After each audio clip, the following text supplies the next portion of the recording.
Hello Amigos, ఈ question నాకు nature of the roots కి సంబంధించినటువంటి క్వశ్చన్. వాడు ఏమంటున్నాడంటే x² plus 4x minus n = 0 అనే ఒక క్వాడ్రాటిక్ ఈక్వేషన్ కి వచ్చే రెండు రూట్స్ కూడా వాడు ఇంటిజర్ రూట్స్ అవ్వాలి బాబు. ఆ విధంగా ఇంటిజర్ రూట్స్ అయ్యేటట్టు n 20 నుంచి 100 మధ్యలో వాల్యూస్ తీసుకో, ఇంక్లూడింగ్ 20 and 100. అలా నువ్వు 20 నుంచి 100 వరకు వాల్యూస్ తీసుకుంటున్నప్పుడు ఎన్ని రకాల n వాల్యూస్ పెడితే నాకు ఈ క్వాడ్రాటిక్ ఈక్వేషన్స్ కి సంబంధించినటువంటి రూట్స్ ఇంటిగ్రల్ రూట్స్ వస్తాయి బాబు చెప్పు నాకు అంటున్నాడు. అయితే మనము ముందు ఈ క్వశ్చన్ ని సాల్వ్ చేయడానికి మనం ఏం చేద్దామంటే ముందు రూట్స్ కనిపెడదాం. ఈ క్వాడ్రాటిక్ ఈక్వేషన్స్ కి రూట్స్ ఎలా వస్తాయి? -b +or -√b² - 4ac/2a. ఇవి roots of the quadratic equation. So ఎంత? x -b అంటే -4 +or -√b² అంటే 4 హోల్ స్క్వేర్ మైనస్ 4a అంటే 1, c అంటే -n/2 × 1 అంటే ఎంత వస్తున్నాయి roots? x -4 +or -√16 + 4n divided by 2. x ఎంత వస్తుంది? -4 +or -16 4 ఉంది కాబట్టి నేను 4 కామన్ తీయొచ్చు. 4 కామన్ తీస్తే 4 + n divided by 2. So roots ఎంత వస్తున్నాయంటే x -4 +or ఇక్కడ √4 2 కాబట్టి 2 × √4 + n డివైడెడ్ బై 2. 2ని కామన్ తీసి క్యాన్సిల్ చేస్తే x -2 +or -√4 + n. సో ఇప్పుడు నేను ఫైనల్గా అర్థం చేసుకున్నది ఏంటంటే ఈ క్వాడ్రాటిక్ ఈక్వేషన్కి సంబంధించిన రూట్స్ ఏవైతే ఉన్నాయో అవి ఏమొస్తున్నాయంటే x -2 +or -√4 + n. అంటే ఒక రూట్ వచ్చేసి నాకు -2 +√4 + n వస్తుంది. ఇంకో రూట్ వచ్చేసి నాకు -2 -√4 + n వస్తుంది. అయితే ఇప్పుడు ఆలోచిద్దాం మనం. వాడు క్వశ్చన్లో ఇచ్చినట్టు రెండు రూట్స్ కూడా ఇంటిగ్రల్ రూట్స్ అవ్వాలంటున్నాడు. ఈ రెండు రూట్స్ ఈ నెంబర్ కానీ ఈ నెంబర్ కానీ నాకు ఎప్పుడు ఇంటిజర్ రూట్స్ అవుతాయి? -2 అనేది ఒక ఇంటిజరు. అయితే ఈ √4 + n కూడా ఒక ఇంటిజర్ అయ్యిందనుకో, అప్పుడు నాకు ఇంటిజర్ ప్లస్ ఇంటిజర్ ఒక ఇంటిజర్ అవుతుంది. అలాగే సెకండ్ రూట్ చూద్దాం. సెకండ్ రూట్లో మొత్తం కూడా నాకు ఇంటిజర్ రూట్ అవ్వాలంటే -2 అనేది ఒక ఇంటిజరు, ఈ √4 + n కూడా ఒక ఇంటిజర్ అయితే ఇంటిజర్ మైనస్ ఇంటిజర్ అనేది ఒక ఇంటిజర్ అవుతుంది. ఇంటిజర్ ప్లస్ ఇంటిజర్ ఒక ఇంటిజరు, ఇంటిజర్ మైనస్ ఇంటిజర్ ఒక ఇంటిజరు. సో నాకు ఫైనల్గా అర్థమైంది ఏంటంటే √4 + n గనక ఒక ఇంటిజర్ అయితే నాకు ఆటోమేటిక్గా ఈ వచ్చేటటువంటి రెండు రూట్స్, ఈ రూట్ అండ్ ఈ రూటు, రెండు రూట్స్ కూడా నాకు ఇంటిజర్స్ అయిపోతాయి ఆటోమేటిక్గా. అయితే నాకు ఇప్పుడు ఆలోచిద్దాము, √4 + n ఇంటిజర్ అవ్వాలి. ఇంకొక విషయం మీరు గుర్తుపెట్టుకోవాల్సింది ఏంటంటే n ఏది పడితే అది తీసుకోకూడదు. వాడు క్లియర్గా ఏమి ఇచ్చాడు బాబు? n అనేది 20 నుంచి 100కి మధ్యలో ఉన్నటువంటి న్యాచురల్ నెంబర్స్ మాత్రమే తీసుకో. అదేవిధంగా 20 and 100 ఇంక్లూడ్ కూడా అయి ఉన్నాయి, క్లోజ్డ్ బ్రాకెట్ కాబట్టి. Okay, done. మనకి ఇక్కడి వరకు అర్థమైపోయింది. ఇప్పుడు ఆలోచిద్దాము. నాకు ఎప్పుడు నాకు ఒక √ డబ్బా ఉందనుకుందాం.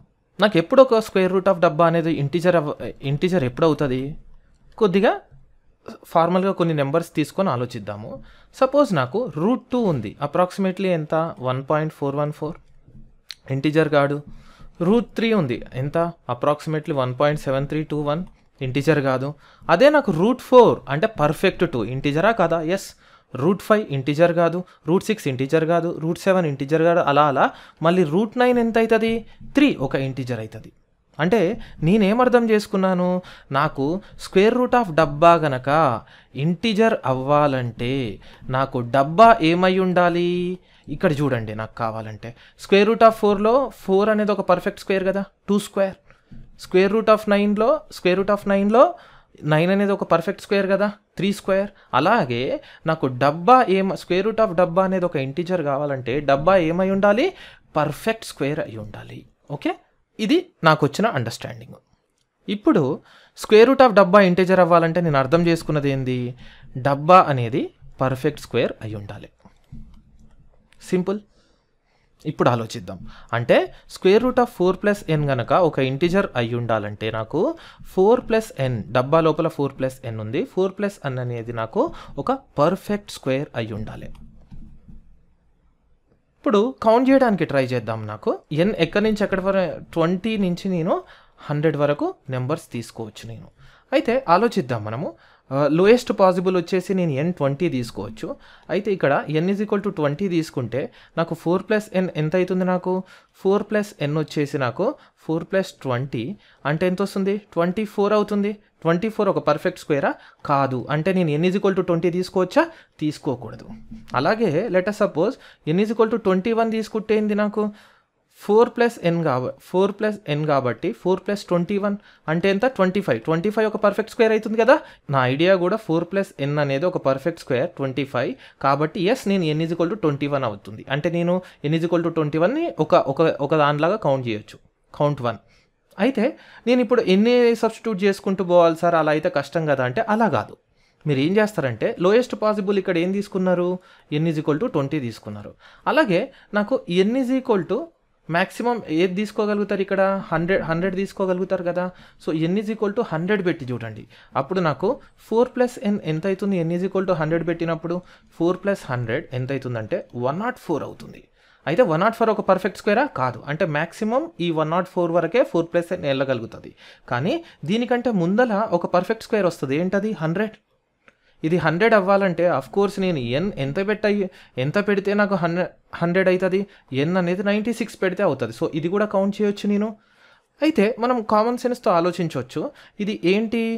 25 దగ్గర నుంచి స్టార్ట్ అయ్యింది అంటే ఏంది? 5 స్క్వేర్ అండ్ అప్ టు ఎక్కడి వరకు వెళ్తుంది? ఇది 100 వరకు వెళ్తుంది. అంటే ఎంత? 10 స్క్వేర్ వరకు వెళ్తుంది. నాకు 5 స్క్వేర్ నుంచి స్టార్ట్ అయ్యి 10 స్క్వేర్ వరకు వెళ్తుంది. అంటే ఏమేమి వస్తాయి మధ్యలో? 6 స్క్వేర్, 7 స్క్వేర్, 8 స్క్వేర్, 9 స్క్వేర్. అంటే క్లియర్గా నాకు ఏం తెలుస్తుందంటే 5 స్క్వేర్ నుంచి నేను 10 స్క్వేర్ వరకు ఆ కరస్పాండింగ్ n వాల్యూస్ కనుక నేను పెట్టుకుంటే నాకు ఒక 4 ప్లస్ n అనేది ఒక పర్ఫెక్ట్ స్క్వేర్ వస్తుంది. అయితే కోర్స్ ఎగ్జాంపుల్కి ఇప్పుడు 5 స్క్వేర్ కావాలంటే అంటే 25 కావాలన్నా నేను 21 పెడుతున్నాను, n 21 పెడుతున్నాను. అలాగే 10 స్క్వేర్ కావాలంటే 96 పెట్టాను.